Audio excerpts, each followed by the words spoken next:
Okay, so I want to do this right quick because we saw that BronxBlogger came back, and he says this as a warning, but I think also this is just sour grapes. I'm gonna occasionally make some comments, but I just want y'all to listen to this. That this fool came back. This is a guy who once again went on the Ralph retort. How many times to debate people and to worry about that Australian? I can't even think of his name now. The Australian dude who got kicked off. The drunk one. You know, the one that was the co-host of the kill stream. I can't think of his name, but anyway, he debated with him. Came on multiple times. He keeps trolling these motherfuckers. He was gone for a year apparently. I was looking at his channel, and now he's back talking shit. Let's hear it. Let me go ahead and share the screen. Boomer time. Here we go. There we go. There we go. Boom. Okay. Oops. It would theoretically even things out and help the globally impoverished. It just because that's where my mindset is right here, because that's where my frame of reference is. It's been shifted just by my own personal surroundings, and I'm always gonna just by necessity, since I can only think for myself, I'm always gonna put my needs first.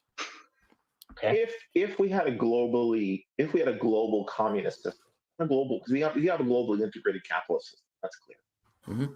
But if we had a global capitalist system, I believe that the average person, if they were guaranteed food, shelter, they would not be as preoccupied with creature comforts and having creature comforts to hold over the heads of others and having creature comforts to give us a sense.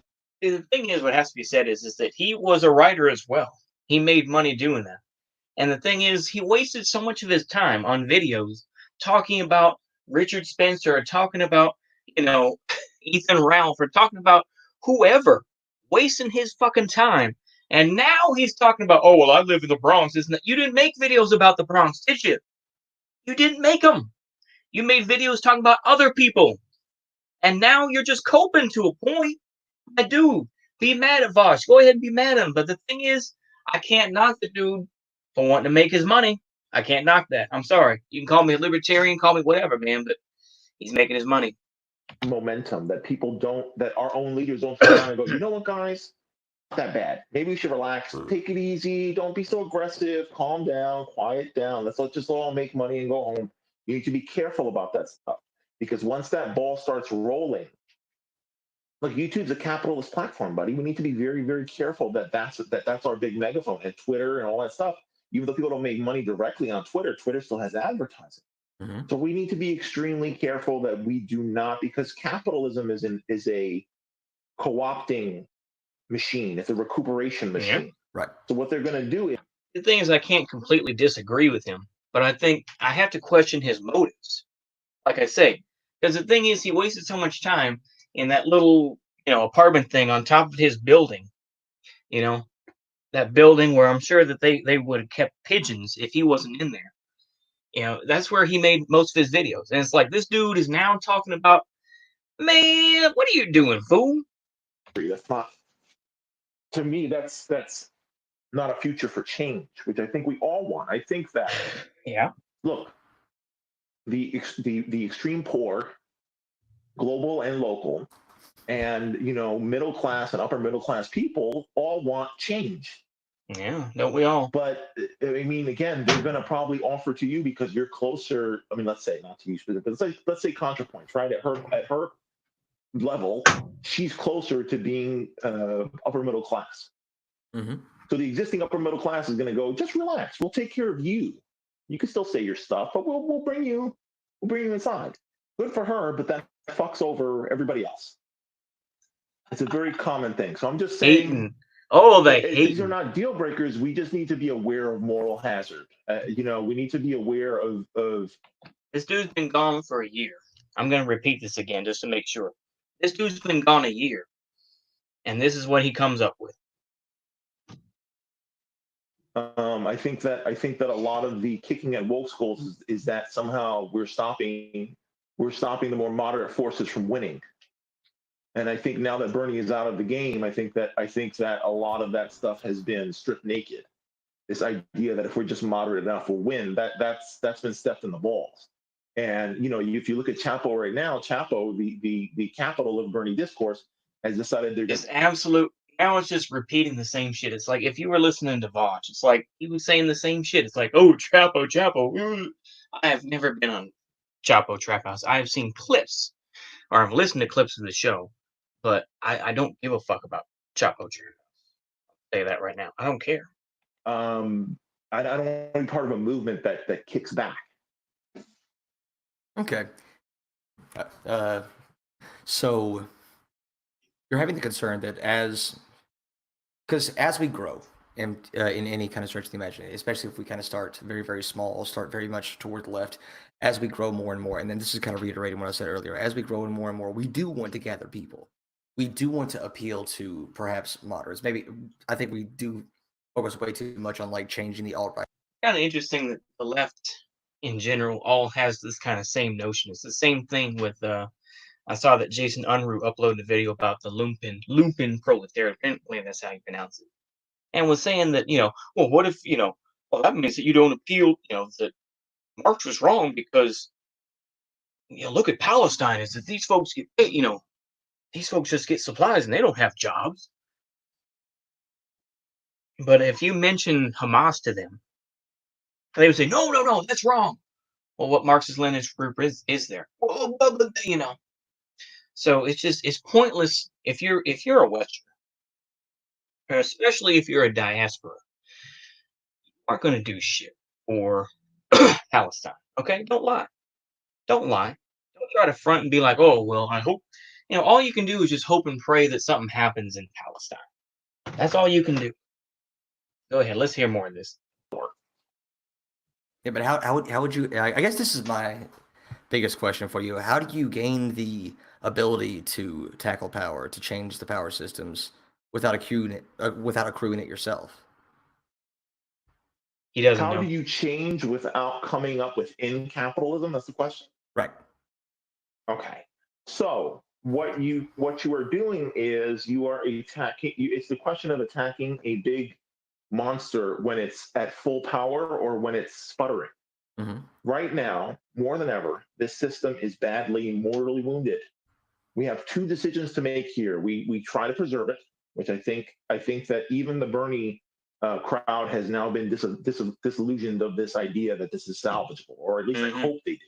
Here we go. Then there is we got to do the coup de grace here. We gotta strike the mortal blow and scratch this and build up from the bones. What side are you on, fool? In my opinion, that's all that's left right now. And I want to make a comparative metaphor, right? Mm-hmm. So if you look at the way that Bernie voters felt, what Bernie voters felt the Hillary loss meant about that level of reform and that level of preserving the establishment, leftists feel that way about the Bernie thing not working out. Is like, okay, so this proves that this is not a productive moderation. This was wasted because it didn't do anything. There's no path. I just don't. Everyone knew this path to come up. Everyone with half a brain knew this. We knew this. We knew this about Bernie. We heard the people that had exposed him. We heard people like Michael Parenti call him out. We heard all this type of shit. Why are you now waking up to it? Go ahead. We have right now, and we're intentionally accelerate things into ruin. There's no guarantee that what comes out on the other side is better, and it's probably likely that it comes out worse. So what? I'm not an accelerationist. I'm just saying that it's already dead. There is no acceleration left to be done. It's already dead. Now, what are we going to do? I'm not sure that's true, though. You don't think this system is dead? No. I mean, it's still here. You're living in the wrong place, brother. You're living in the wrong place. You don't. I mean, still combative. Still coming out talking shit. He's not going to do anything. He's not even talking. He says, "Oh, Bronx is the epicenter." We didn't see you do a freaking one video about the Bronx and about what's happening, or even what's happening in NYC. You don't see, if you did one video about housing authority in New York, and talked about the Bronx houses or some other projects, my man, I would have that much more respect for you. But you never did that. Food insecure. Yeah. So I'm sorry if it didn't make it to ContraPoint's house yet, but we're fucked down here. I fully acknowledge that. Yeah. Yeah, you didn't do anything about it before, motherfucker. I'm just really concerned that Ali. the system has a shit ton of flaws, but it still technically exists. It's still there. So only in the most cynical, and not to say you're cynical, but I'm just saying in terms of who is propping this up right now, which I don't think you are. We're talking about like Governor Cuomo and shit. We're talking about people with real. BronxBlogger is still an antagonist at his core. He's still someone who likes to be an antagonist. This is why nobody took him seriously. Nobody took him seriously even beforehand because he was seen as a second tier sort of dude. This is ultimately why he's mad and why he's trying to act like he's trying to jump on this boat like, oh, well, I'm mad that these folks are making money, this and that. It's because you weren't getting that money. That's part of it. That's not even me defending ContraPoints or Vosh, but it's like, my man, they're willing to at least talk to people. You just went and trolled Ethan Ralph. That's all you did. That's all you did, man. That's why I don't get this whole type of thing. I just wanted to check. It's like, that's all you did, man. You just trolled people. You were trolling people, acting like you were going to do something, man. It's like, bruh, no, you didn't. You didn't do it. Yeah. I'm not even going to read his chat. I'm sure it's just cringe. Okay. You know what I'm saying? Rent strikes, riots and shit. That sucks. It sucks. It's not a picnic. It's not fun. It's not an adventure. It sucks, man. I was in the Fight for 15 thing. You know how we have to stand our asses outside in the cold, and it was exhausting and stressful, and we yell ourselves hoarse. Like it's not a picnic. It's really not. And you're almost 40 years old. You're probably not gonna see you out doing there. Things like rent strikes, when you're doing things like Fight for 15, what are you hoping to change if you want the system to go away? Well, I mean, look at Fight for 15. What you're doing is pricking the skin, right? With something like that. So I would see the reformers as wanting to do. Here's my advice for reformers. Oh, stop congregating around figures and personalities, and start congregating around. Once again, I'm a bottom feeder myself here, showing this stream, but it's like coming from a fellow bottom feeder, Bronx. You are a bottom feeder. I'm just gonna say it. You have gone on the most. You used to troll and come on to Ethan Ralph streams to try to convert people. You disappear for a year, and now you coming on this guy's stream where, let me see here. Let me see. Let me give you, I lied. Let me see how many people are watching. How many people? 18 people are watching. 18 people are watching this stream. It's like, my man, how are people supposed to take this dude seriously? I'm sorry. Ugh. And now you're going to talk about Fight for 15. I thought we were supposed to upend capitalism. That's what the dude was asking. Go ahead. You really need to remind people how fucked up things are. You need to let them know that it's time to tear the whole thing down. And maybe they won't tear the whole thing down, but at least they'll be pissed off enough that they go out there and go, no. Yeah, people are starting to say. All right, here's my biggest problem. Cut him off. I agree with that. Cut him off. A lot of those people who are really angry and want to tear things down, are really mad at the economy, want to kill people like you and me. Like with tearing the whole things down, they want to replace it with something completely different. So just agitating, of course, pointing out that the system is terrible. That can work. That's great, but if with it, people can still be really, really angry at the system and still not be any sort of cohesive group. Not gonna lie, I'm kind of somewhat in Bronx's idea, even as cringe as he is. But yeah, agitating people to get what they are owed from the social contract. So I'm talking about a specific kind of agitation. That's why I did Fight for 15. Specific agitation. What does this system owe you? Just like fascists agitate for culture. They don't agitate fascism predominantly for money. They don't, because again, they're good. Let me say this right into the mic here. You live in the Bronx.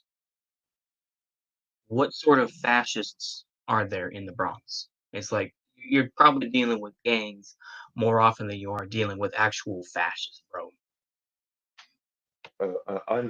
Uncharitable, and very kind of aggressive with you and a couple of other people that are friends of yours, Oreo, Chud Logic, a couple people. I alienated people that I had, we were in a group together and stuff, and I ended up being so mad and so consumed with this sense that a movement was being taken away or a movement was being given to people that I felt were dangerous and stuff, that I became counterproductive.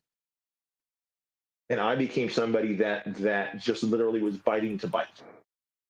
You still are. Now that You everything's still kind of are. cooled down, I wanted to sort of do a little bit of reconciliation and maybe.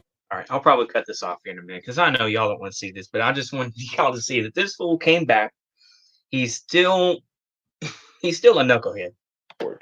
Is to kind of give you guys warnings of moral hazard, to give you a guys in a broad sense, to give people a sense of moral hazard, to give people a little bit of wisdom from having been around in this, and to give a little bit of a reminder to try to walk too far from the bottom, because people get smaller as you walk away from them.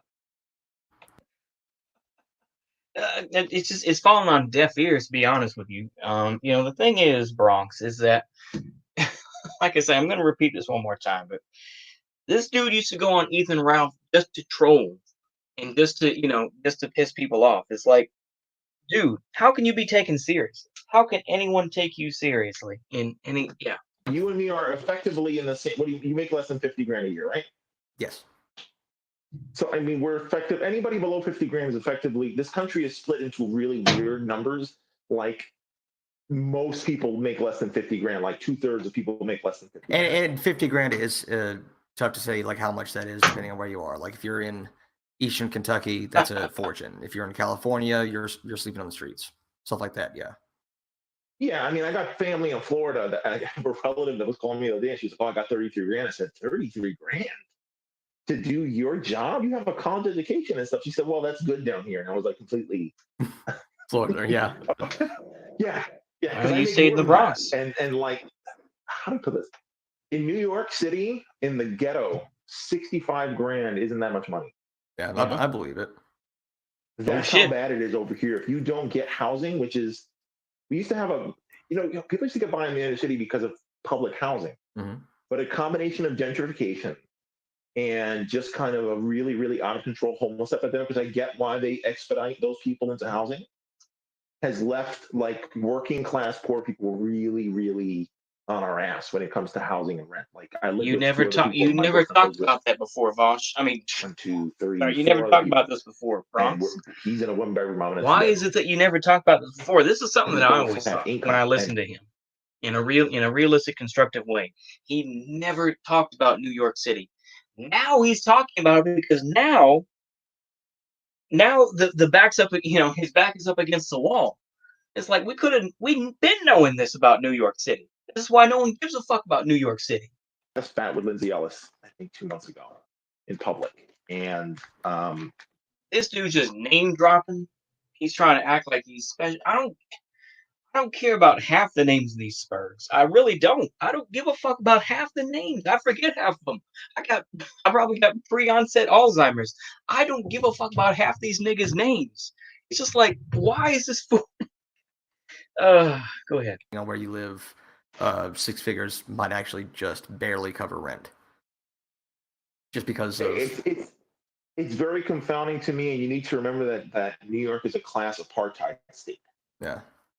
So my psychology is very influenced by the fact, like, there are 2 or 3 streets between uptown and downtown that you can cross, and it's the difference between, like... New York has always been that way because New York City has Wall Street, jackass. God damn. It's just like, it's always been that way. You think that it was a peachy time, in the 19th century? No. Why do you think that there was a 4 Points gang? Why do you think that people like Al Capone got their start in Brooklyn? Working, it was in a gang called the 40 Thieves. My man, New York has always been that way. You think that, yeah. You think when the blackout in '77 happened that, things were peachy? Come on, man. Who you lying? I don't get that type of shit. I really don't get it. It's like everyone knows New York City is expensive. Everyone knows that it's been, it's just somewhere for rich yuppies to live, for, white urbanites to move in and say, oh yeah, well, I live in Brooklyn. You know, it's like, but you gonna go to East New York, it's like East New York, for those that want to know, that's still one of the tougher spots. Same thing with Brownsville. If you've listened to a lot of hip hop, as I have, Brownsville, East New York, those are some real places still. Go ahead. See how the other half lives, and Correct. that makes you feel more poor because now you know what you don't have. That you know how other people live and what they take for granted. That can kind of like that's almost worse. That is worse than. I should seriously cut this off. I'll just listen to this on its own. But I just want y'all to see this fool. Right. Unless you see. So let's say you live in the country, because I got family that lives in the country, right, in Georgia. Yeah, that's where I live. They do you? I'm not gonna ask what part. I got people in Marietta. You know where Marietta is? No, Georgia. I didn't. Marietta, Georgia. I lived in Eastern Kentucky, and it's a complicated living situation right now. But for all intents and purposes, I did grow up in the poorest part of Eastern Kentucky. Nigga, we don't give a fuck. I have people in Marietta, in Georgia. Mm-hmm. Yeah, we've heard of Marietta, in Georgia. They have a house, and they're kind of in the middle of nowhere, but they've never been to Atlanta. Yeah. You know what I mean? So they never had to go to Atlanta. I'm not saying they have it better than us, but I'm just talking about psychology. Mm-hmm. I'm talking about that people in the inner city, we go and we work as slaves to these people. And then they turn around and tell us that we're fucking them up. The DSA turns to us and goes, you people are fucking this up. They turn around to urbanite jackass. Exactly. It's just typical. This is why people don't respect New Yorkers at all. Because this is just, you never talked. I'm just going to repeat this one more time. I'm sorry. I got to keep repeating myself. But he never talked. Look through all his videos. He wastes his time talking about the far right or talking about Antifa or whatever the case may be. You never heard him talk about New York City until now. When things are when things are tough. It's like, if anyone has studied just a brief, like a Wikipedia page history of New York City, you would know none of this. None of what he is saying is surprising. None of it. And this just drips with just jealousy. It drips with just a urbanite nonsense. It is. I'm just going to tell you, it's urbanite nonsense. This is how people it's like, once again, New York City, in bigger cities like Cincinnati, Los Angeles. This is all urbanite nonsense. We see DFW. We see these white urbanites get mad because, they shut down a park, or we only have to, we can only go for a couple of days. I don't get this type of shit. I really don't. Go ahead. Calm down, buddy. Anyway, I'm sorry to interrupt. Okay, so if you're a little town, let me answer to it. So if your little town is a little town, you guys are four, and you all are four together, right? But y'all can get everything you need, right? Like, you get everything you need from your town. You don't got to go to the city. You don't got to be exposed to this other stuff. Maybe you have a little bit of blissful ignorance, and at least y'all are self-sufficient. Right. Up here, we have food deserts. We have all kinds of reasons that I've heard him talk about this before. Let me get this for a moment. I've heard him talk about this before. Is that he's jealous. But it's like, the fact is that he chose to stay in the Bronx. He has family that lives down in Florida. He has folks in Marietta, Georgia, near Atlanta. And yet he chose to stay. I'm sorry. Once again, I'm sorry. This is going to sound like a conservative talking point, but he chose to stay in NYC. He chose to stay in the BX. And now he's trying to, he tries to say, I'm about, talking about class. And then what does he do? He just starts shitting on people that live in the country. And now he's going to say, the poor urbanite, the poor New Yorker. No, don't play that shit. You're just, this is the whole idea, is that when you get these, these types of, this shit-lived mindset where it's just like, those dumb rednecks, New York and California, we pay for we pay for the services of Republican states. When you get that sort of mentality, you're going to create more hate. You're going to create create more alienation. You're going to create more fear that these people don't care about you, that there is no solidarity. And it's just, this is just ridiculous. Let's hear more of this. Don't wrap around personalities, and we don't wrap around pandering people's bigotries or softening to expand coalitions. But Bigotry, what my expands ass. coalitions? I'm sorry, what? Broad. You know what expands coalitions? Expands coalition? What? Broad economic progress. There you go. No, I agree with that. To a point. Regarding this whole thing, I think I can sum up your points in the way that I agree with, but I also would like to add just a question at the end. So, what you're concerned about, what gatekeeping is, and accusations of you're doing purity. All right. Okay, I think we've had enough of that. Anyway, how long have I? Okay, just about half an hour. I'm gonna end it there, y'all. I'm sorry y'all had to, but just you get to see the dripping sense. It's just like, oh, we have food deserts, this and that. We see his sort of coming into boomer mind thinking because he's about to turn 40. We see that this fool still has that sort of New York City mentality.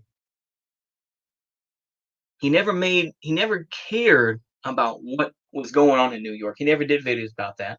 He worried about talking about the far right. And now suddenly, because things are starting to get bad in New York City, which is something that, like I say, I guess we've never opened up a book and looked at the blackout in 1977, or we didn't look at the history of New York City in general, going back to even the 19th century, like I said, talking about, Al Capone being in the gang called the 40 Thieves. And then, after killing somebody in Brooklyn, he ended up going to Chicago. And, he joined the South Side Gang, under Torrio. Or excuse me, let's just say Torrio. Yeah. I can't think of the names offhand. But anyway, this is the type of stuff that you see. And it's typical urbanite type of attitude. It's just like, oh, well, you're all poured together. And I could have heard his whole response, and I'm sure he was probably backpedaling that a little bit, being like, well, but he's so full of it. It's like, I'm a troll to a point. And believe me, I've trolled plenty of streams out there. But it's like, my man, you are you are nothing, you are a little bit better than me because you just trolled Ethan Ralph continually. And you didn't change their audience. I doubt it's like maybe 2 or 3 people, but really, I mean, if he wants to try to bring it back and say, "Oh, well, you know, look at Sargon, or look at Shoe on Head, or look at Jeff Holiday." It's like, yeah, we know those types of things. Yeah, people like me who have watched YouTube since about 2014. It's like, yeah, my dude, we know about all that. Yeah, but it's like, what did you do? He'll never say that. What did he do? Nothing. Nothing. He did videos about the far right and talk about, well, these Nazis and this and that. How many times, like, other than on live streams, how many times did he talk about New York City? How many times did he talk about what's going on in the Bronx? I can't recall. But it's like, how can you take a guy like that seriously? And at this point, I know I'm just repeating myself about 100 times. I realize that. But it's like, imagine taking advice from such a cringy guy like him. And it's like, and you can say I'm cringe, and you can say I'm a loser. And you know what? I'll call myself those things. I don't give a fuck. At this point, I'm just like, you know what? I know what I am. I don't have to lie to anybody. But it's like, if you're gonna take advice from a fool like this, who's not even gonna show his face, it's just, well, he's never shown. Yeah, this is just absolute ridiculousness. All right, I'm gonna call it good. As always, y'all have a good one, folks. Yeah.